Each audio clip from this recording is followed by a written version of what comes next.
the decision to cruise the Finger Lakes region this summer, one of the first things I did was to search YouTube for other boating videos of the area. I was surprised to find that there weren't any. Well, at least now there will be a few. Depending upon who you ask, there are anywhere from 5 to 13 Finger Lakes. But it appears that there are 11 that qualify as major Finger Lakes. Those are Canisius, Hemlock, Canadice, Honeoye, Canandaigua, Cayuga, Seneca, Cayuga, Owasco, Skaneateles, and Otisco. However, only 2 of these are accessible to large cruising boats, Seneca and Cayuga.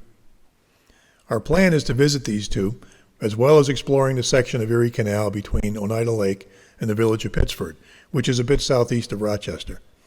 Our travels should cover approximately 440 miles.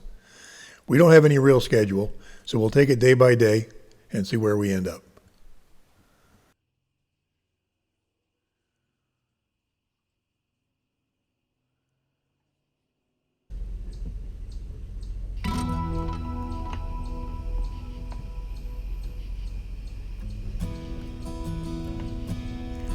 Our initial plan was to leave Sylvan Beach around midday, but we had high winds all the previous night and they lingered right into Monday.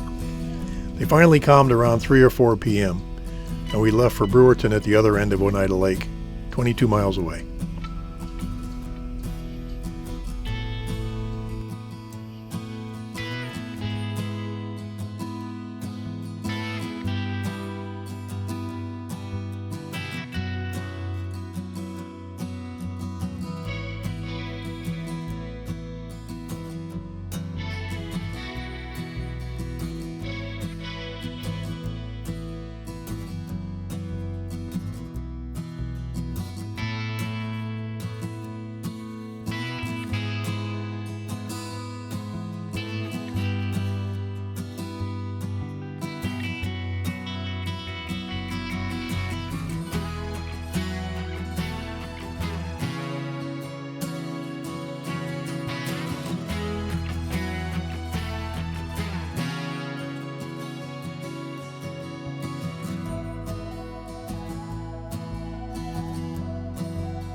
We arrived at SK Yards Marina a little after 7 p.m.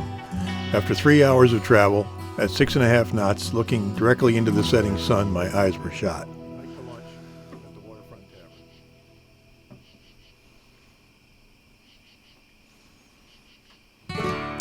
Started raining around midnight and continued most of the next day. We decided to stay put for the day and hike to lunch at the Waterfront Tavern. The Brewerton end of Oneida Lake has at least 3 full-service marinas, 2 public walls to tie up to, 2 or 3 nice waterfront restaurants with bars, and at least 2 highly rated pizza joints.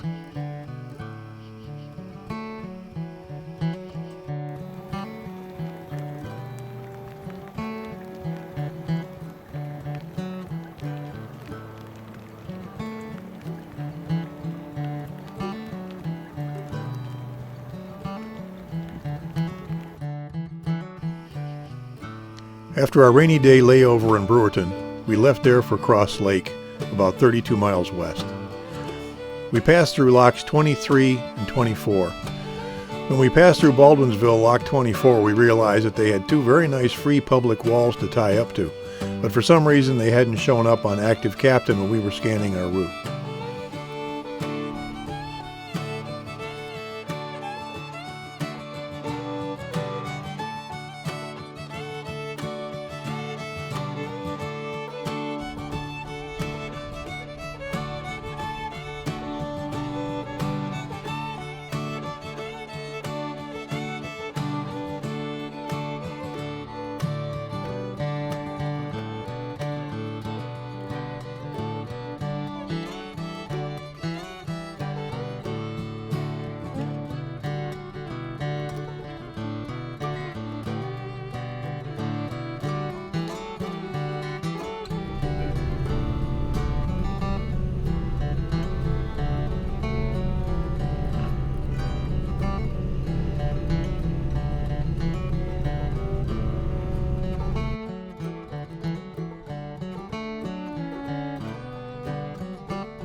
At 4:30 p.m., we anchored in Cross Lake, grilled some pork chops and summer squash.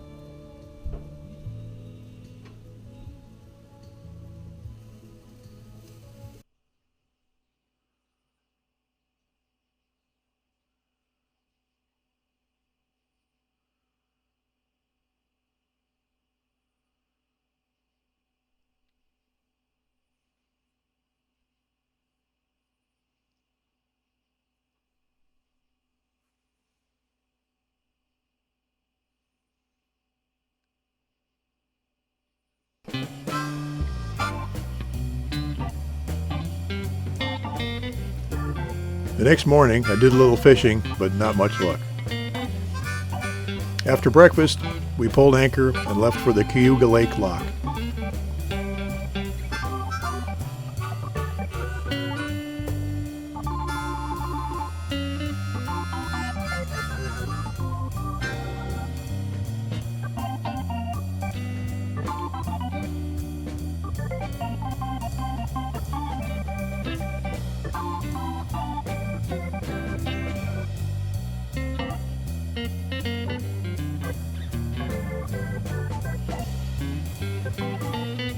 We passed through the Montezuma Swamp National Wildlife Refuge on the way to Lock CS1. Charts show that there is a dock for boat access to the area, but it's a very small plastic floating dock and not really suitable for large boats. We arrived at the north end of Cayuga Lake at around 1:30 p.m. and decided to stop for the day.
And here's where we tied up for the night. We didn't realize it at the time, but there are a couple of power pedestals there and water available.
Here's where we face the first concern about Cayuga Lake.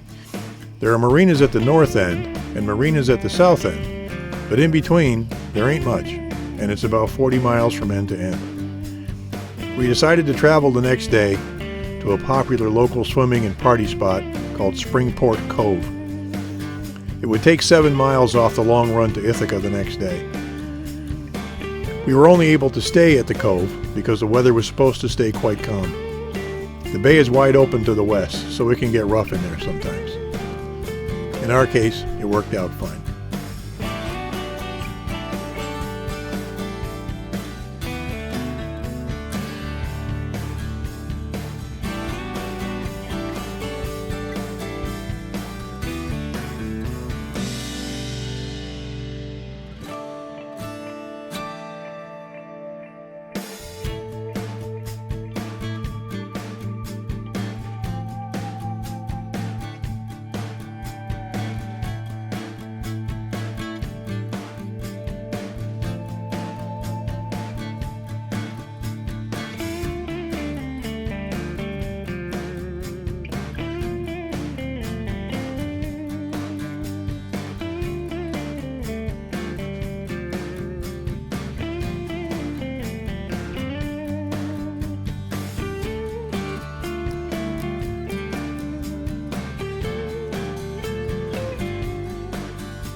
From the cove, we headed south to Ithaca. We reserved a spot at Alan Treman Marine Park.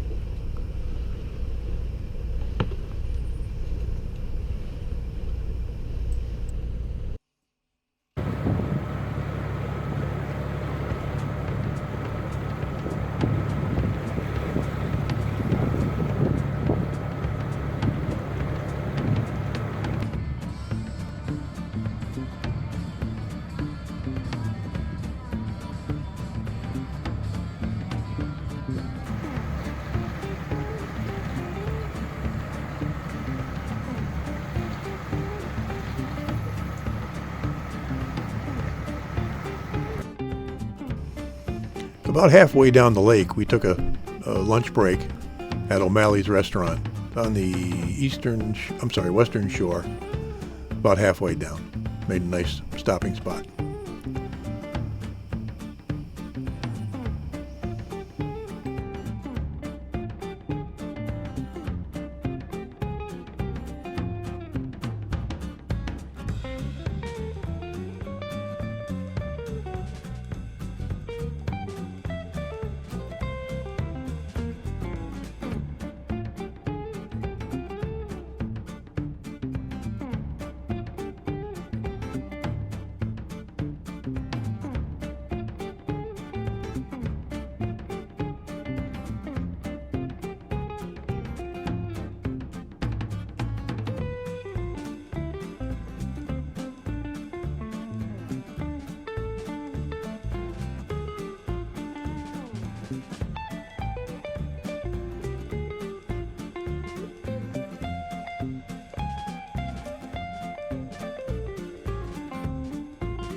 The park itself was very nice, but it's about a mile from the actual city of Ithaca.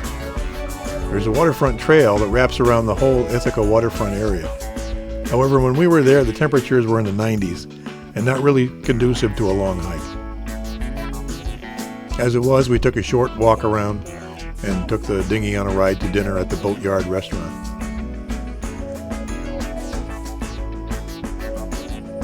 We ended up staying a couple days at Treman Marine Park before heading north back up the lake.